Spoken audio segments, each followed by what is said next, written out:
So he dies there, right? He survives somehow, he's fine, he just gets up, it's cool. But like, he gets thrown by a rhino, like, shouldn't he be dead? I don't think you shake that off.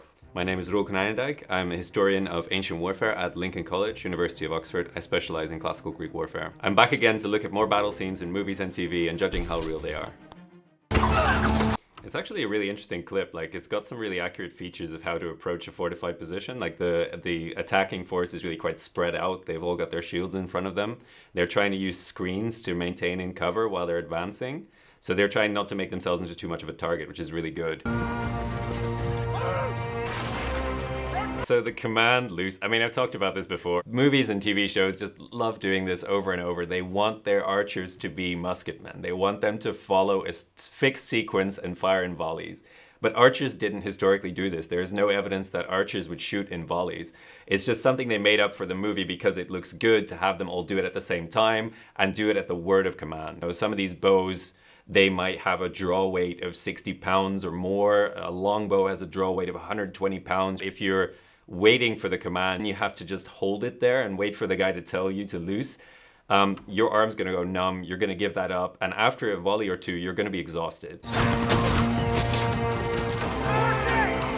So the defenders here are using the most basic tactic, of course, that you can use, which is to try and shoot the people who are operating the engines. If you can get rid of those, then the engines themselves are just wood. The obvious response to that was to try and protect the ram itself with some kind of roof or screen, which is something that has happened since ancient times. I think it's supposed to be the kind of ram that you might use either to batter against the walls, like you can roll it back and forth and smash it into something, or to pry apart the stone.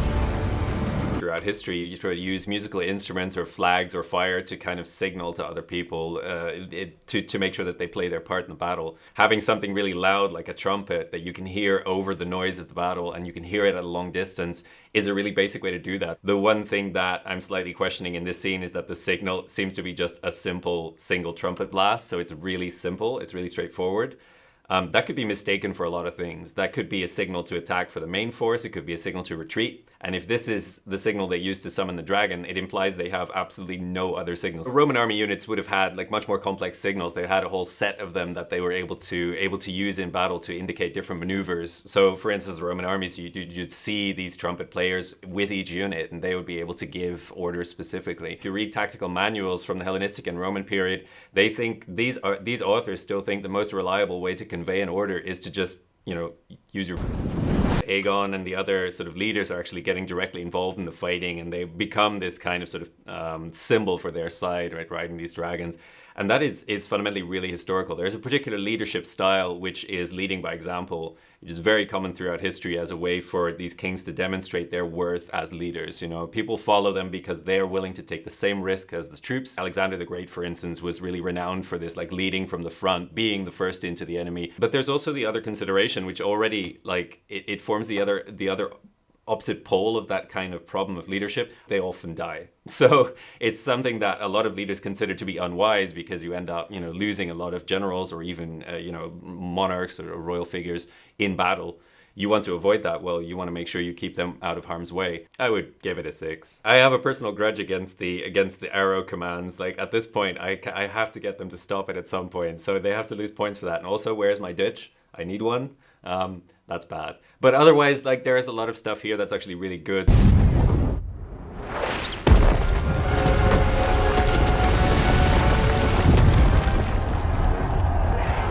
The Orc army manages to block the river, bring the water level down, and that allows them to approach the city. That's both based on historical examples and something that would realistically happen as a way to overcome a city's defenses. One of the great examples of that, it's a story, we're not really certain if it's historical, but Cyrus the Great took the city of Babylon that way. By diverting the Euphrates through a couple of ditches that he had dug around the city, which allowed his army to essentially infiltrate the city through the dry riverbed. This is why they call him Cyrus the Great, because he knows the use of a good ditch.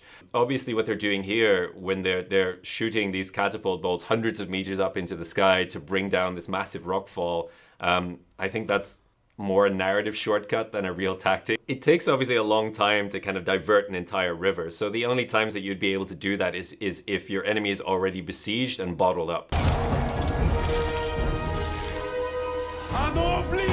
What is going on with those walls? They're so basic. I mean, like, there's no cover for the archers, right? They just have a basic parapet. They don't have any battlements. They don't have any cover. They don't even have like a roof over it or anything.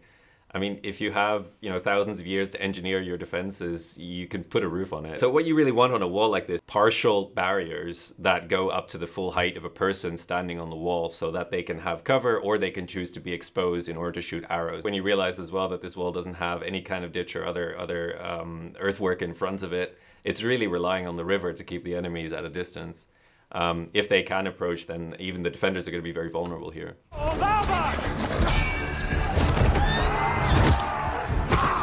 Horses actually can do some fighting. They can be trained to be an aggressive weapon or aggressive animal on the battlefield. In ancient times, this is very rare and very much worth remarking upon. We have like one story of a guy during the Ionian Revolt that Herodotus describes, a Persian general whose horse was also known to fight, so he would kick and bite. But in medieval times, I mean, when they bred these specific, like these purpose-bred war horses, they apparently were taught to be very aggressive and they were taught to fight on behalf of their rider.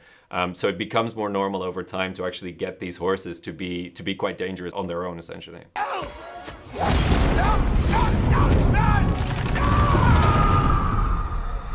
Catapults were sometimes used to try and launch either diseased animals or corpses of humans into a besieged city to try and both create panic but also spread disease.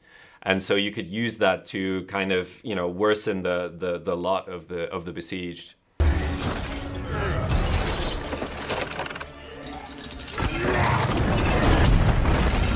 So this is a fictional weapon that they call the Ravager. I mean, it's very common for attackers to, instead of trying to get on top of the wall with ladders and towers, to just attack the fabric of the wall itself. So even in like ancient times, you have these beautiful Assyrian reliefs of siege scenes in which they're just going at the wall with shovels and pickaxes. Instead of picking into the wall, they decide to try and pull stones out with this kind of torsion force. I think that's weird. I don't think that's real. But at the same time, I mean, that's fundamentally something that does have a resemblance to siege hook, which is this kind of weapon that essentially a bar with a reinforced metal tip that you use in order to pry apart the stones of a wall. I mean, a lot of these walls essentially are just stacks of stones, right? Early walls in particular don't even have mortar. They are not stuck together. So if you can loosen the stones or crack them or bring them out, then gradually you'll form a hole. And especially, ancient walls, a lot of ancient walls are just mud brick. So if you smash into them with force, they just pulverize. There's a lot of fantasy technology here. On the other hand, in terms of its basic idea of a siege scene through a dry riverbed, I think that's a really interesting option. I would give it a 7. Like, they're actually based on ancient Roman ship designs very clearly.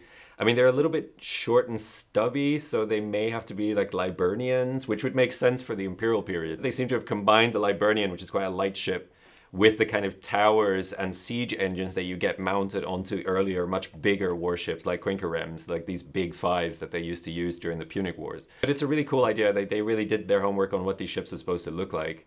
It's just a really weird feature that they have their masts and sails still on. The decks are cleared for battle. They do not have their masts on them. Every ship in a naval battle in the ancient world moves on rowing power. There are no sailing warships. It doesn't happen. This is just like extra weight that destabilizes and slows down the ship. I claim this city for the glory of Rome. Historically, it doesn't make sense. Numidia had been subjected centuries earlier, but it's very interesting to see a city built on the sea. Like, the defenses go right up to the water. And you actually see in this scene, they have a double wall. So they have an outer curtain, which is right on the surf. And then they have these passages leading to an inner curtain as well. So there's a layered defense system going on, which is really, historically quite common for bigger cities. And it's really effective because, of course, it means if the enemy overcomes the first line, there's still a second line you can fight for. And you're pushing them into this narrow, confined space where they're going to be overlooked by your archers, overlooked by your warriors. You love to see it. And also, obviously, building your wall up to the shore, you can use the sea as an additional defense. It's the mother of all ditches. And then the catapults start throwing fireballs. And I'm like, Ridley, We talked about this. Catapults are always throwing fireballs in these movies. They historically didn't. They would never do that. Why would you do that? You're going to set your own ships on fire. This is a terrible idea. You'd throw basic rocks or shoot bolts at the defenders to keep their heads down. That's all they're good for, really. Okay, stop. Oh, no. Was that a trebuchet? Yeah, that's a trebuchet. I mean, again, like, maybe he had those left over from Kingdom of Heaven or something, or from one of his other movies, but, like, this is 1,000 years out of place. It's an invention of the medieval period. The Romans did not know counterweight trebuchets. Stop it. The Greeks invented torsion artillery, which is a very basic form of bolt shooter. They later developed stone shooters. The Romans elaborated on this. They developed these onagers, which are these armed catapults. They think no one would notice or that it wouldn't necessarily draw any attention. So a lot of the equipment here is basically just a mishmash of different ancient Mediterranean arms and armor. And then, for some reason, the hero, your Paul Mescal's character, he's just wearing a cloth weird little leather thing. They should have put him in one of the armors that at least have a historical reference to it. Like some of that mail in the background is really great. I just put him in that. Like that's fucking. So he dies there, right?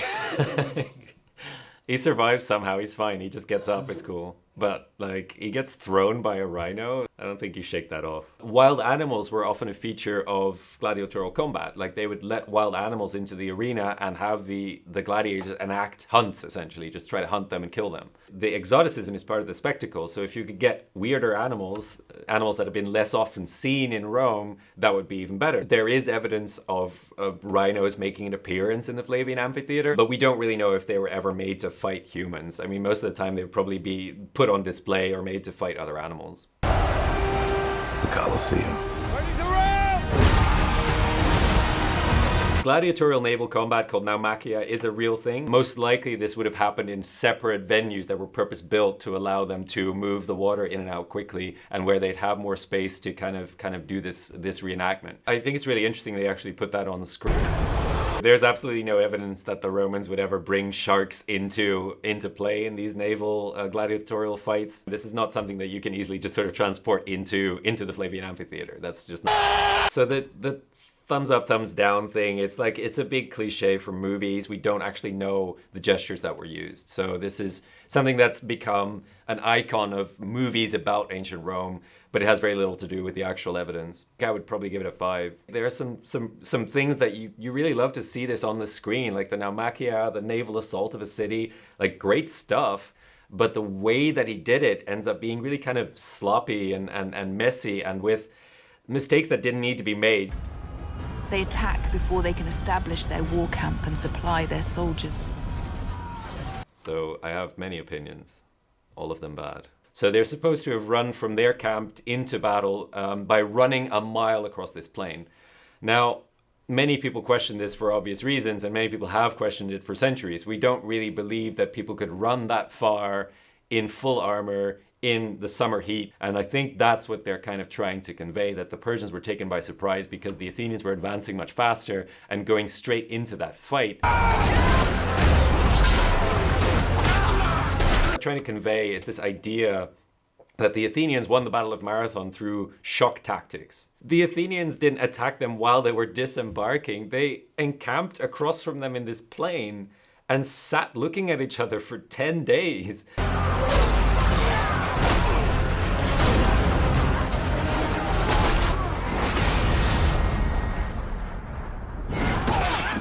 This is such a bizarre way of depicting Greek equipment. I mean, we know very well what kind of equipment they would have carried because they kept on depicting it on all of their art. And especially after this victory, they were very proud of depicting themselves the way they looked and depicting the Persians the way they had been defeated. They have little bossed shields, which are wrong. The swords are accurate. That sword that Themistocles is carrying looks like a very good Greek xiphos. But then they have double-headed axes. They have all sorts of random weapons that have absolutely no place in classical Greece. Greeks are heavy spearmen, double grip shields, long spears, heavy armor. The Persians seem to be carrying the khopesh, which is an Egyptian sword. The Egyptians were a big part of the Persian navy, so you might have had some Egyptian marines on board, may have carried these kinds of weapons.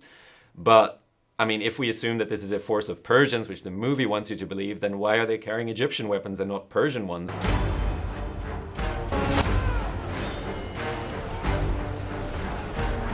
The ancient battle account actually does say that they pursued the Persians to their ships and they seized some of the ships. So they have these really broad gangplanks, which, I mean, would have been really nice if they had those. I think that would have been make things a lot easier. But as far as we know, embarking and disembarking from these ships is actually quite difficult because they're just sort of either beached or lying just offshore. While this clip is working with sort of a kernel of what we're told about the Battle of Marathon, basically everything you're seeing here is complete fantasy, so I would give it a 2. One thing I'll give them, the kind of sheer scale of the violence happening in this battle, is something that the Greeks themselves were already kind of wanting to convey. Like, they want us to know that this is a huge thing.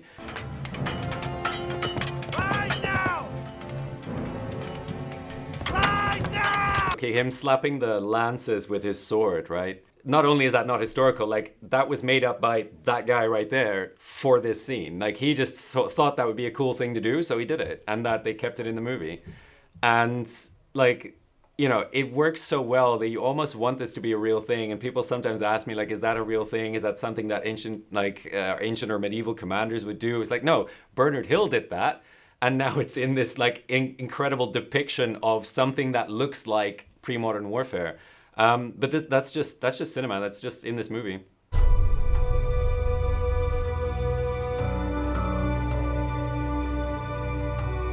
So cavalry charges usually would have been a lot slower than you see in movies, where in movies they spend a lot of time galloping. They're kind of going in at full speed into the enemy, and they do that for a long time because it gives a sense of speed and drama, and it gets that nice hoofbeat sound. If they have to be tight, they have to be close together. And so in order to maintain that, you got to make sure that you don't go too fast too soon, because the horses will have different paces. So what they would actually do is they would approach slowly. Maybe they would break into a trot at some point. When they got near the enemy, they will break into a canter. But if they even gallop at all, that would only be like the last couple dozen meters.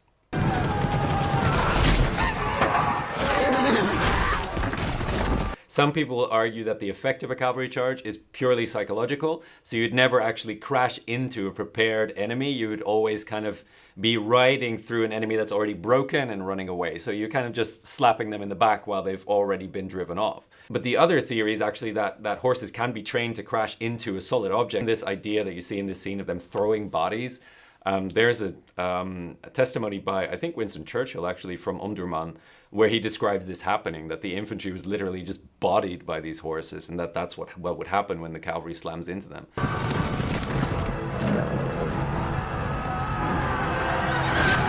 I think the movie is trying to signal this idea. It's like, we know that it's going to be very difficult. You know, we know not everyone believes that cavalry can charge into a prepared position and carry it. So we're kind of trying to anticipate that by saying, look, these orcs were already wavering. And so when they start wavering and opening up gaps and lifting their weapons, that's when cavalry has the opportunity to overrun them.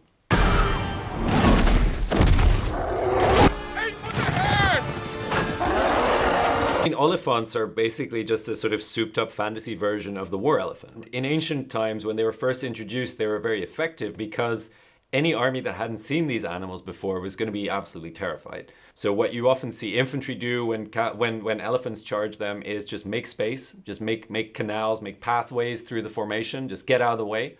And the elephants will prefer not to be fighting you and rather just be running on. That's what the Romans eventually figured out they should do against Carthaginian elephants, for instance. In this case, I think they're too close together, so it's going to be really difficult to create those channels. The other option is essentially to overwhelm them with missiles, using light infantry, using archers and other kind of skirmishers to try and build a screen against elephants is usually very effective.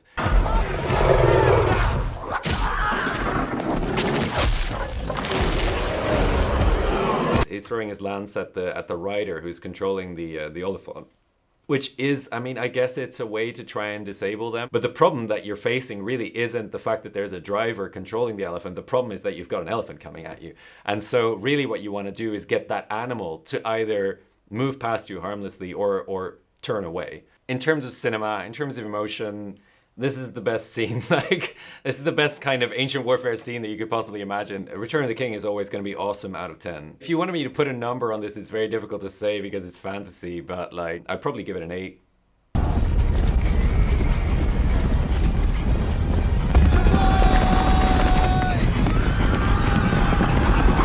This scene is portraying the siege of Kerak. The Muslim army, they would often try to isolate Crusader knights, trying to get around them and then sort of encircle them, attack them from all sides. That seems to be fairly accurate.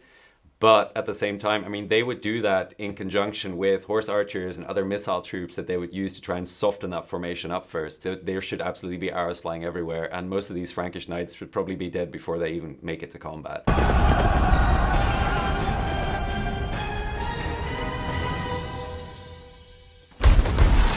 It's also especially weird to see that the Frankish knights decide to split up. I mean, that's absolute madness. I mean, that's guaranteeing your own defeat. They should have stuck together as close as they could. They should have made a strong column and driven it straight into the Muslim force. That's the only chance they have of getting out alive. The cavalry tactics of medieval heavy cavalry, like medieval European cavalry, are very much based on the idea that they are a heavy shock force. They're meant to trample the enemy. I feel like that Ridley Scott clearly put a lot of effort into training his horsemen to allow him to do this kind of maneuvering, and he wanted to show it on screen. It looks great. But tactically, it's nonsense. Like, they would never have fought like this, and it has absolutely no chance of achieving anything.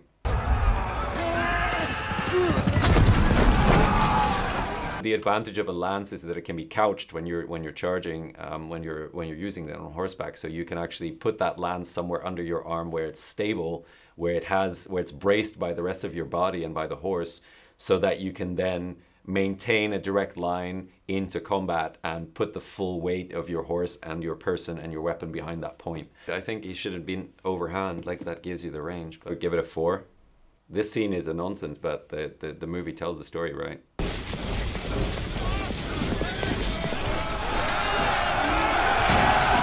Normally in battles like these, when Roman infantry is fighting, you'd want to see them use their throwing spears, which they had to kind of disrupt enemy formations.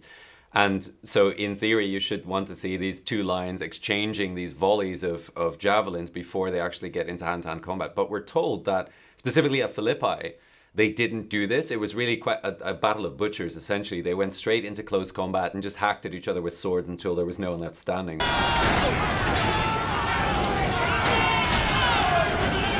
You see them marching into battle in these orderly blocks, in these orderly units. That is very much how a Roman legion would advance. The problem with this scene is that, like, on the surface, that looks great and I'm happy with it, but then it's suddenly devolved into this Hollywood mob brawl. That is not a realistic battlefield. Those units would try to maintain their formation as long as possible, and if you lose your formation, you run away, you instantly break, you get the hell out of there because you want to restore order before you fight.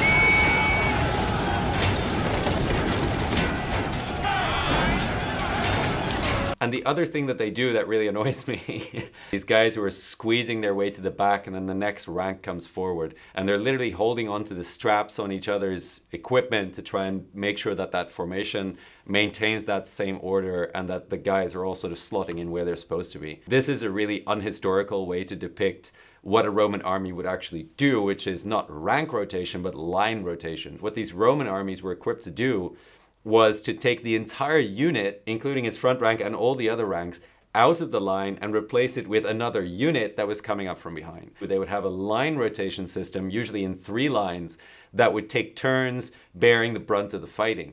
But within those lines, within those units, the front rank had to remain the front rank. It was absolutely instrumental to the functioning of an ancient infantry formation. I hold a grudge against them for using that stupid whistle. It bothers me. So I'm going to have to mark them down for it. But the equipment in this show is really the best that you've seen Romans. Like this is really quite authentic for the late Republic.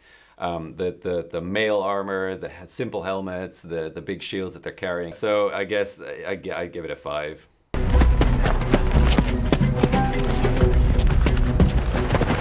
A common tactic is to try and find one position that they're not paying attention to or that hasn't been reinforced to the same degree, sneaking in there with a small force. Alexander the Great did it a few times. He would just offer rewards for the first person to make it up a particularly difficult slope or something like that in order to overcome the defenses of a particularly strong position.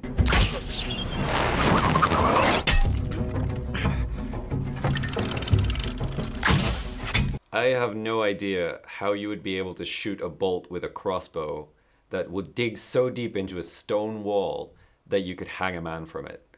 That seems wild. I'm very impressed with that crossbow. I want that technology. I'm surprised they haven't used a ladder to climb the wall instead and doing this sort of really elaborate thing.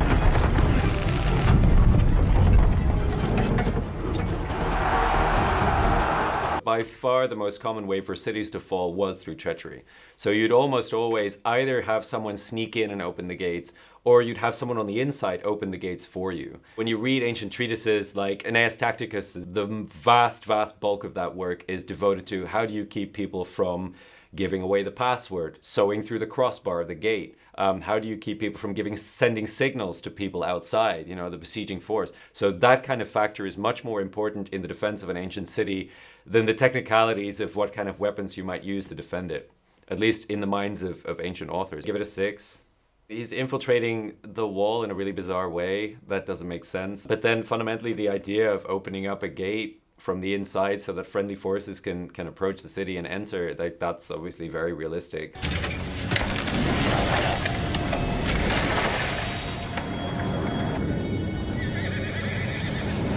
This scene depicts the siege of Sanyang. You also see this arms race between attackers and defenders in terms of siege equipment that they're trying to use. The Mongols tried to bring up their original trebuchets, which are essentially man-powered, which have a limited range, to try and bring down the walls. Song defenders realized that this would make the defense a short story, so they dug a moat that was wide enough that it was impossible to push those trebuchets close enough to the wall to actually do any damage. As always, the ditch is not there, so you can't actually see that in the show. More counterweight, Talib. Any more weight, the excellence? More counterweight. Why are they on fire? Why? Marco Polo tells us that he participated in this siege and that he actually explained the use of counterweight catapults or counterweight trebuchets to the Mongols. But he seems to be inflating his own role in that. It was these Iraqi Muslim engineers that showed them how to build a counterweight catapult, or counterweight trebuchet, which works on the power of gravity with a very large counterweight in order to swing the beam around a fulcrum and throw an object a far greater distance than older forms of siege artillery. What they're arguing here, that you need to put on more weight to increase the range, that's exactly right. I mean, that is how they work fundamentally. You just need to have engineered a structure that can take the power of that sudden swing without losing control of the beam and the missile.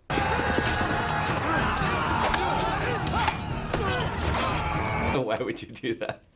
The Mongols had a real problem when they were engaging fortified positions, which is that they specialized in mounted warfare. They could defeat anyone in the open. They had the arms to do that, but they struggled with, siege assaults where you need a lot of infantry to overcome fortifications. But in this particular fight scene, you're actually seeing Song soldiers outside of the walls. They're caught in the open. So this is where the Mongol advantage would come into effect. They should absolutely remain on horseback and fight them on horseback, because at that point, scattered infantry is absolutely, unable to defend itself.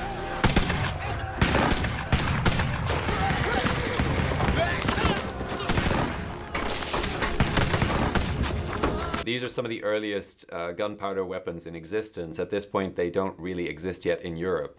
But they really are just this. They're essentially a tube on a stick. So they look quite bulky and it's difficult to hold them, and you kind of need a second person to show up and actually ignite the fuse. I would give this a 3. The Battle of the Siege of Sanyang is a really important moment in history, and so it's nice that there is some depiction of that. My favorite battle scene that I watched today is the Battle of Pelennor Fields from Lord of the Rings. Not even necessarily because it's that accurate, it's just the scene that really gets a rise out of me. I'm watching it now and I still get goosebumps. I just love it. There are some times when you don't necessarily need a scene to be accurate, but it also does hit a lot of notes. It gets a lot of things right. So I really think that's a golden combination.